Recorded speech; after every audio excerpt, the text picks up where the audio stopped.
Let's bring in someone from this area, from New York. It's Congressman Lee Zeldin. He's also a New York gubernatorial candidate, and we welcome in Congressman this morning. Unfortunately, Congressman, not a wonderful morning with news in New York right now. It was a wonderful service, a wonderful outpouring for fallen officer Jason Rivera among his brethren in the NYPD. And I want to get your reaction to what you saw from New York's finest. But first, I want to play for you a clip from the eulogies. This is from his brother, Jeffrey Rivera, and then also from his wife, Dominique Luzuriaga. And we'll get your reaction to what they had to say during Officer Rivera's eulogies. Listen. My brother had a lot of fears. My brother was afraid of heights. He was afraid of rats. He was afraid of dogs. He was afraid of dogs. But he wasn't afraid to die, to wear that uniform. He was not afraid to die. The system continues to fail us. We are not safe anymore.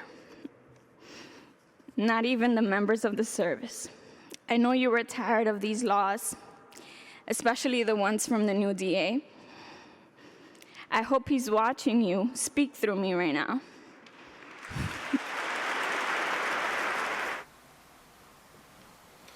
Congressman, you heard that, I'm sure, yesterday. You hear it again this morning. What's your reaction? I was there at St. Patrick's Cathedral yesterday. It was so powerful to hear those words in person.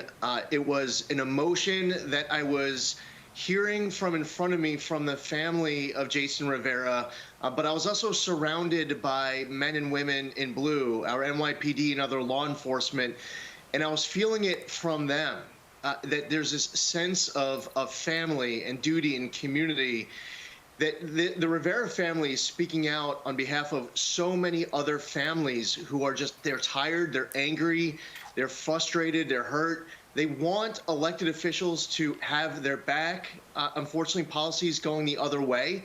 Mayor Adams spoke yesterday. He was the first one to give a eulogy. And it's crazy that we've reached a moment in time where he can get up there and say whatever he wants to say on behalf of himself. He could say, I back the blue. But we've reached a point in time where he can't say all elected officials here in the city of New York back you. He can't even say most elected officials here in the city of New York back you, because most don't. And I'm so happy that the Rivera family had the courage to speak out as passionately as they did yesterday.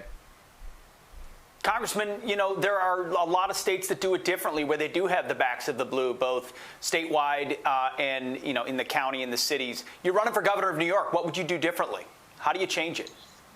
We need to repeal cashless bail. We need to support law enforcement more, not less. Pass a law enforcement Bill of Rights. Repeal a new bill that they signed called Less is More. They were releasing people early from prison. Governor Kathy Hochul, when she was signing it, released 191 people from Rikers Island, and a bunch of them immediately went out and committed additional offenses. We need to pass a law enforcement Bill of Rights, recognize their inherent right of self-defense, make sure they have all the tools and resources they need to do their jobs safely and effectively, protect qualified immunity, and so much more. There are so many ways that they are under attack. I come from a law enforcement household. I unapologetically, proudly back the blue.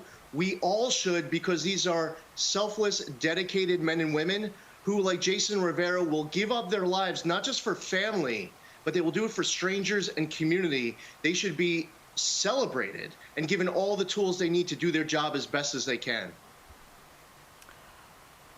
Congressman, listen, I totally agree with everything that you're saying. I agree that the leadership in New York is definitely woke and believes in this reimagining of law enforcement and restorative justice.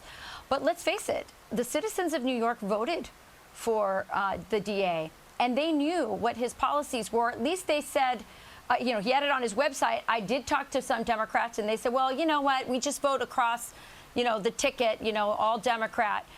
Is that what's going to happen to you? Because the city is not safe. People are being hurt, but New Yorkers still vote Democrat.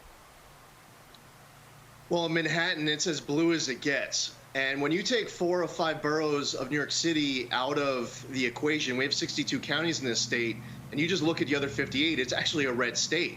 But Manhattan is deep, deep, deep blue.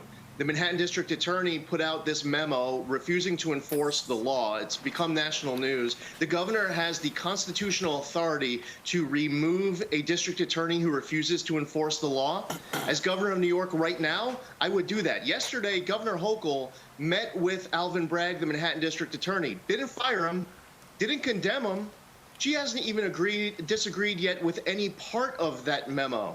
But because they make their political calculations, they're worried about primaries, their far left flank taking over their party. So they make this selfish political calculation that gets people hurt. We read about the Asian woman who gets pushed into the subway tracks and gets killed. People are targeted for being Jewish or being Asian.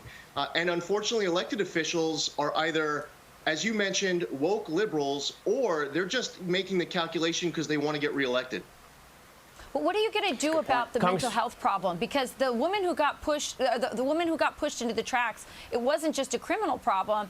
There's also a mental health problem. What are you going to do about that? Well, first, we need to have more men and women in blue in the subways. It should be cleaner. It should be safer. I mean, we've gotten to the point where they're doing legal injection sites throughout the city. So the pendulum's swinging very much in the wrong direction. As far as somebody who is homeless, the conservative desire is that we have the tools to lift people out of shelters, that we lift people out of homeless. Democrats are pushing policies to put people into the shelters. Listen, we're all for putting a roof over someone's head, but if they have alcohol addiction, they need help to break that. If they have a drug addiction, mental health, they need job skills. They need tools to be able to get lifted out of poverty. That's what Republicans and conservatives are pushing for. But unfortunately, so many Democrats, they stop with putting the money on the table to put them in a shelter, and then they're stuck in this revolving door and they commit crimes. And as you pointed out, they need help that they just don't get from the system. Congressman Lee Zeldin, running for governor of New York. Thanks for addressing these issues with us this morning on Fox and Friends. Appreciate your time. Good morning.